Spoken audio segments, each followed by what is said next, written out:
नमस्कार दोस्तों, हम आज आप लोगों के लिए बहुत ही मजेदार कजरी गीत लेकर के आए हैं। चलिए कजरी गीत सुनिए, इसके आनंद। रतिया कर बलम से बतिया भोरे मंदिरवा जइबना। रतिया कर बलम से बतिया भोरे मंदिरवा जइबना। मंदिर जइबू का चढ़ाइबू, मंदिर जइबू का चढ़ाइबू। नारियबो नारियल संग चुनरिया भोरे के मंदिरवा जइबोना। लेबो नारियल संग चुनरिया भोले के मंदिरवा जइबोना। रतिया कर बलम से बतिया भोले मंदिरवा जइबोना। रतिया कर बलम से बतिया भोले मंदिरवा जइबोना।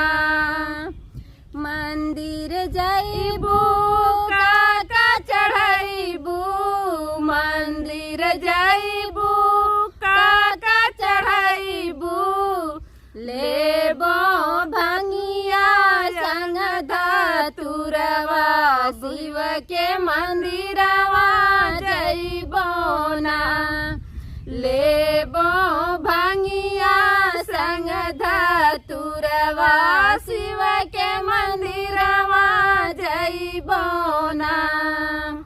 रतिया करब सजन से बतिया भोरे मंदिरवा जइबोना।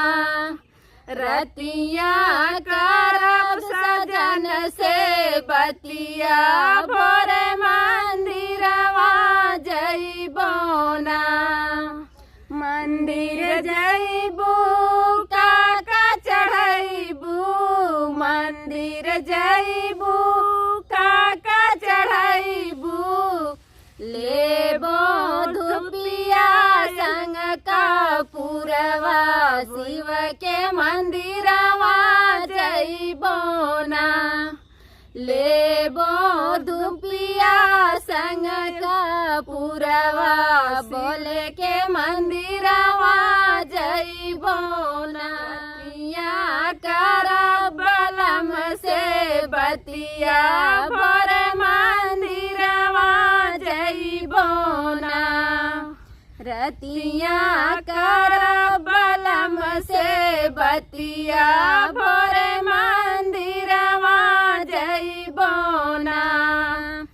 मंदिर जइबू का चढ़ाइबू, मंदिर जइबू का चढ़ाइबू। लेबो लोटवा में गंगा पनिया भोले मंदिरवा जइबोना। लेबो लोटवा में गंगा पनिया शिव के मंदिरवा जइबोना। रतिया कर बलम से बतिया भोरे मंदिरवा जइबोना। रतिया कर बलम से बतिया भोरे मंदिरवा जइबोना। जय भोले बाबा। तो दोस्तों कजरी कैसी लगी कमेंट करके जरूर बताइएगा। फिर मिलेंगे अगली गीत में, तब तक के लिए।